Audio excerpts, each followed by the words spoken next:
every idea I have, I always kind of think is the greatest comic ever. But weirdly, this did take off. Kick-Ass just came from nowhere, went through 4 or 5 printings of the first issue and outsold Spider-Man right out of the gate. It's really, really bizarre. And every now and then, I suppose, if you're lucky, something like this happens in your career.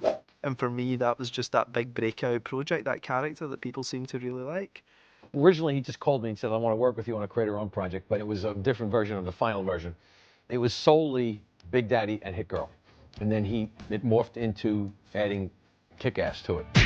Kick-Ass is all about a wee guy in the real world who doesn't have powers from the planet Krypton. He hasn't been bitten by a radioactive spider. It's just a wee guy like you or I who decides that his life is so dull with school and television and DVD box sets and computer games. He wants to live the life of a superhero. But on the other hand, he genuinely wants to make a difference. He's read enough superhero comics that for him, you know, the greatest thing he could do is go out and help people.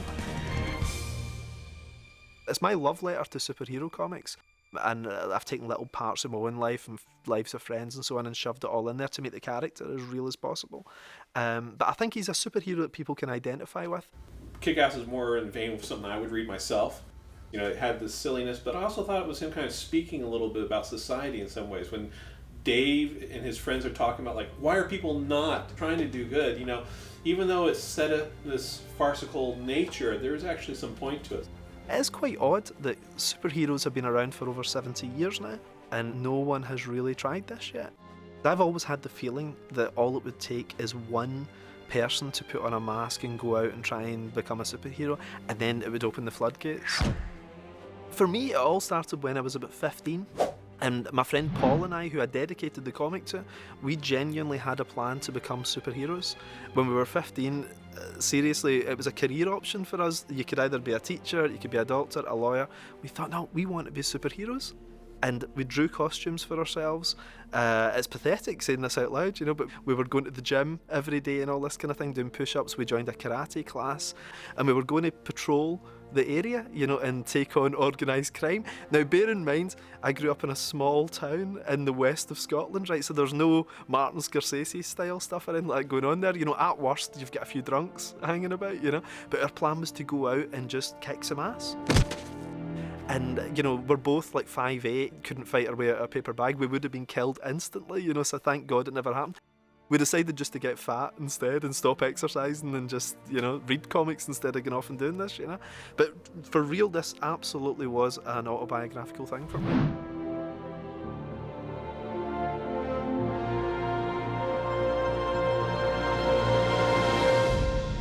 Whenever you do a comic book, you start with a blank piece of paper as the writer. You know, you have to come up with the idea and the script, and then you pass that on to the artist, and the artist interprets that, and they either make it less good than you had or better.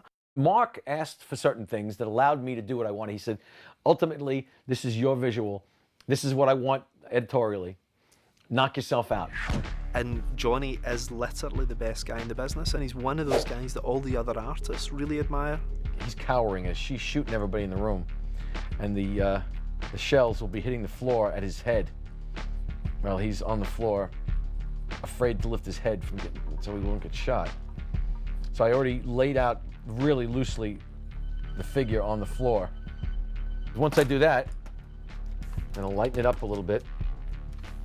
But if I'm in a rush, instead of erasing that, I'll just go over it with a heavier pencil later on and let the inker clean it up afterwards. It's basically the same line, only it's not neat. John is a phenomenon. You know, he's a fantastic artist. And the great thing about him is he doesn't want to get old. He constantly wants to explore. And I think in some ways he's in his prime right now. So there's a little bit of that discretionary violence aspect in this. It's not necessary. While she's filling the room with 45 caliber slugs, you don't have to have a whole panel of guys getting pelted with bullets. We've done it a million times. So it's the old Disney adage, you know, the shadow of somebody getting beat up in the hallway on a wall. It's this guy's cowering on the floor while all the shell casings hit the ground. So when he picks his head up, there'll be just dead bodies all over the kitchen. The storytelling is incredible.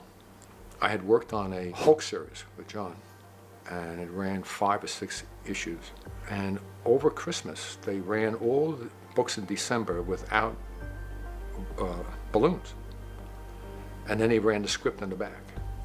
And that issue that month, Inside Marvel won the award for the best issue because you don't need word balloons with John. The story is on that board. And he and I have worked together twice in the past. One of the things we did was really big. It was a Wolverine from the X-Men book. And we always said we had such a good time doing this, let's do something together again. Once Mark got a grasp of what we could do together, he soaked up the process between the two of us and then threw the kick-ass stuff at me saying, I know what you can do with this, do this. And I wanted somebody who, could get the kind of Martin Scorsese-ness of a project like this, that real gritty vibe.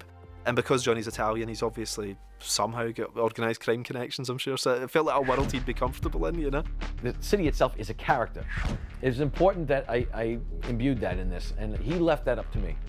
And he left the visuals up to me. I really think the artist is 75% of what makes a comic book, because he is your actors, he's your lighting guy, he's your cinematographer, he's everything all at once. He's your director, really, where you just write the script. I've always had a good experience with writers, and they say the same thing. It's been consistent. My storytelling is what makes them want to work with me. Okay, I'm an average draftsman. I consider myself average. The storytelling makes my artwork look better. It's allowed me to do things visually that I wouldn't have considered. A lot of guys wanted to do the flashy pinup stuff, and I settled for a lot of establishing shots that a lot of people don't do. That became a mindset and a formula that probably allowed me or challenged me to do things and scenes that I wouldn't have done if I had stuck with just the pinup. I just got taught that way.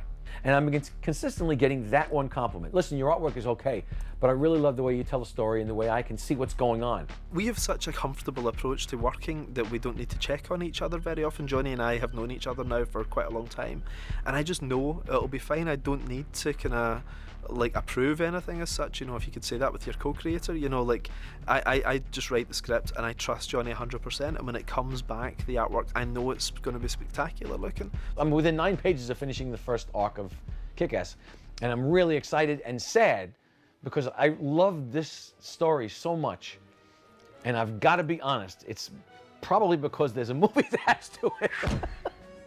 This connection made it so much fun. And it's become such an important thing in my life now. You can call it, I'm selling out, and I got high heels and lipstick on, call whatever you want. I don't care. I'm having a really good time with it.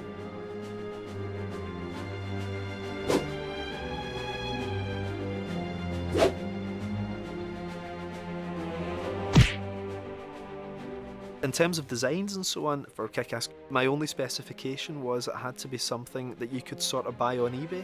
Because that was one thing that I always found kind of unrealistic in Spider-Man and so on is, a kid like Peter Parker, with limited resources, has this amazing suit that only Sony could afford to buy him, that kind of. And I like the idea of, somebody with a $200 budget just going on eBay and trying to buy it up. So Johnny drew the costume with that in mind. So he has big Timberland boots, a wetsuit and so on, and stuff that looks a little bit homemade. He wanted the costumes to look amateurish. But don't make them make sure that they don't look muscular, because tendency would be to make people muscular, right? So we had to make them look awkward and gawky, 16-year-old and 11-year-old, and a guy who's not a superhero. With Kick-Ass, John had this idea from the get-go. I wanted a dark green, it's like a wetsuit. And his green in the book changes. I'll sometimes it goes a little cooler, sometimes it goes a little more vibrant, to kind of play that up. It's almost like music in the background, With Hit Girl, they wanted a goth girl, but we went back and forth. At one point she had different white body stockings throughout the whole thing. So we went through 6 variations until we found something that really worked. She's mostly black. I really liked the lighter gloves. I was really pushing for that, and I really wanted the inside cape to be red. So on Hit Girl, in the comic book, her inside her cape was red, and the collar flips up as red. But if you flipped it up the other way, it's black on the outside. Kick-Ass didn't have any superpowers, and he didn't really have any fighting skills or anything, so I had to give him something that he could use against bad guys. And obviously he couldn't use a gun or anything, because he was a superhero fan, so he wasn't going out to kill people.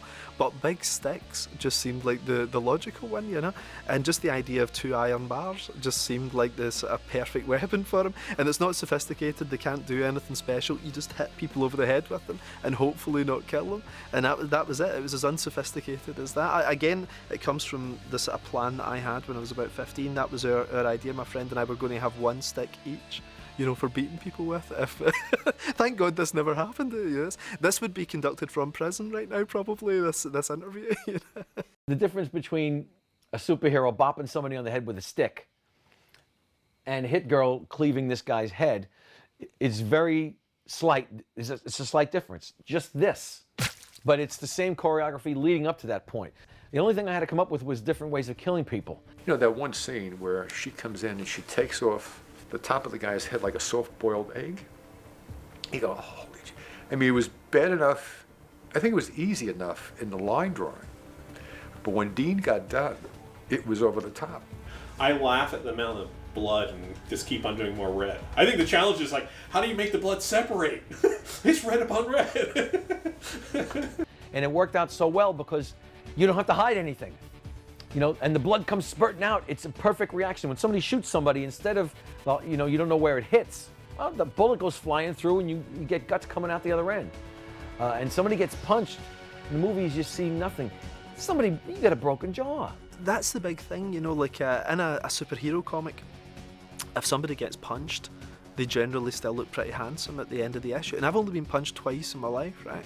And I remember my face just exploded for like 2 days. It looked like horror makeup for 2 days, and I was just punched in the mouth once.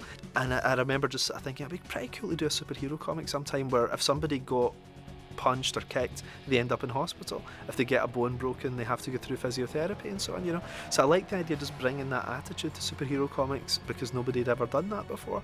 And once I sort of got into that head, the comic kind of wrote itself, because what I did was I sort of reversed a lot of the usual stuff you get with the superhero comic, where it's all the sort of glamour of violence. Really, I just inverted it, and the story then just became about that. You know, it was a kid taking on real world crime and dealing with the consequences of that.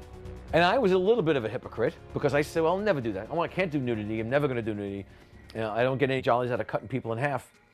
It's not going to happen. And here I am doing the very thing I said I wouldn't do. I apologize for being a hypocrite.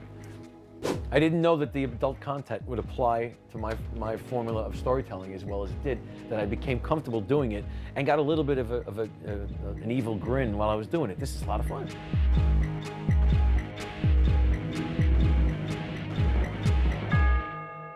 My intention from the get-go was I wanted to try something different, do something I hadn't done before.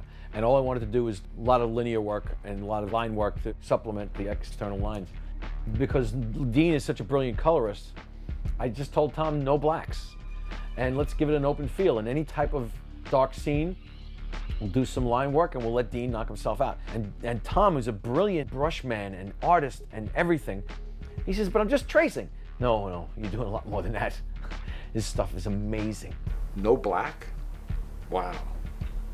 This is what comic book is, art is. It's line and black, you know. You take a brush and you go in. I use a brush now, but I use a brush to draw with. I did introduce some texture. I'll use a pencil some places. I remember an editor at Marvel saying, why is it so different? This looks so different, this artwork. And I said, there's no solid blacks. He didn't know it. He didn't realize it. He consistently does it every time, beautifully. Some people have a technique and they'll convey that in their pencils. So that means you have to follow that. John doesn't convey technique other than drawing. He gives it to you and it's up to you how you want to interpret it. That's what's great about it. I mean, it's just fun. It's just when I say fun, it's effortless. Occasionally, if I throw up a backdrop of line work to give a little bit of a shadow or a mood, he might throw his crayon texture in it or a greased pencil texture in it. He's got his little toolbox. He's got brushes and he's got sponges and he's got all sorts of stuff. All I'm bringing is years of experience. And you do something and in the beginning you're blind to it, and then you start to see, gee, you know, that doesn't look so good in print. And then you try something different, and it looks good. But you stop. And I'm always trying new tools, new brushes, new pen points, new whatever. I've told Tom, I think he's doing some of the best work of his career right now. I love his inks on this. I mean, there was one day I got pages in, and I'm like, why should I color this? This looks gorgeous in black and white. And I called him up and I said, Tom, the faces, what are you doing? Because, I see the pencils, what are you doing on the faces? They're just jumping. He goes, oh, Dean, I switched to brush. I'm like, keep going, man. So when John said, I don't want to use solid blacks, I said, all right. And I had to think about it. I said, who's going to either color or separate or whatever? He said, Dean White. And I said, okay, fine. My job really is to make, Mark and John and Tom, look as good as they can. I don't want to get in their way. So I definitely apply a color storytelling to them, but it really goes off of each scene. In issue 3, there's a scene where Dave is all excited because he's finally getting to talk with a girl he loves. And the whole scene ends with his friend going, yeah, because she's hanging out with you because she thinks you're gay. And he's crushed by this. And I purposely, for that scene, it was creating the ambiance of like, bright sunny day, hey, everything's great, everything's fantastic, and then all of a sudden he finds out and we just get crushed. So I wanted to play straight man off of Mark's script. Dean, I don't know how much he paints, but he's got the mentality of a painter. He has a painter's mind. He knows, understands hue, value, and chroma. That's when you paint. Hue is the color, value is how light and dark. Chroma, intensity, is how light and dark you make a color. I tend to think in black and white almost, like a Frank Miller or Mike Mignola, where I tend to block in. I imagine that what I'm doing is like almost solid black. So I think of this all has to be one shape, and I'm going to tie it into this. And it's going to be connected with this shape. So I'm going to lay them all in as one color first. The reason why I do it this way is so that graphically you need this stuff to read. The important thing here is that this shape reads against this background first off because it's such a good shape, and then we'll get into the details. When you're painting, and I come from a traditional painting background, I think about this stuff is you usually want to block in 3 shapes or 5 shapes. And this is going to be my 3 shapes. So I got 1, which is my negative space background, 2 be these 2, and this will be the 3rd. That doesn't mean I don't bring other colors in here because I'm going to start bringing in colors, but it's just value-wise, I'm going to bring the blood in now to start bringing in so I can read it, but I don't want to have its value lighter than this because stuff has to work in value. Because in printing, a printing plate can shift, colors can shift a little bit, and your colors will change. But if you have your values right, it doesn't matter if your green turns from a blue green to a little more of a yellow green, just as long as if all the values are working together, it works great that way. If everything's bright, nothing's bright. So the essence of painting is your grade colors. An artist, Dean Cornwell, said that's your gravies to a chef. You grade your color, you use the complementary colors around, and then when you want to really go in and put something across, you put your color in, and it pops. I love it when I read reviews of books that I've done, and they say the artist's work has never seemed stronger to them. And that means I've done my job.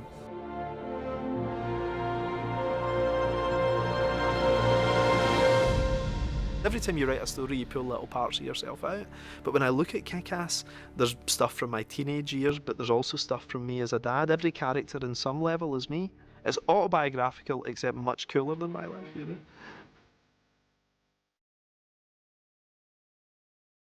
I'm already planning the second storyline just now. I mean, this is obviously an ongoing thing. I'm planning at least 3 of them as books. We're going to, milk this cash cow for all it's worth. But we have a really good time doing it. The chains are unleashed. We get to do and do exactly what we want to do. There's nothing by committee here. It's just, Mark does the script, John does his stuff, Tom does his stuff, I get to do mine, and there's no one telling us not to do anything. It's just do whatever you want to do, have fun with it, and just unleash it. This is the most fun a guy can have with his clothes on. You cannot have any more fun than being a cartoonist. And I've got this idiot attention span, I get really bored really fast. Usually I don't stay on anything for more than 8 issues, 10, 12 issues. But I could write this for a couple of years, I think. I've got a lot of ideas for it, which is unusual for me, I'm really, really seeing this as a big long-term thing.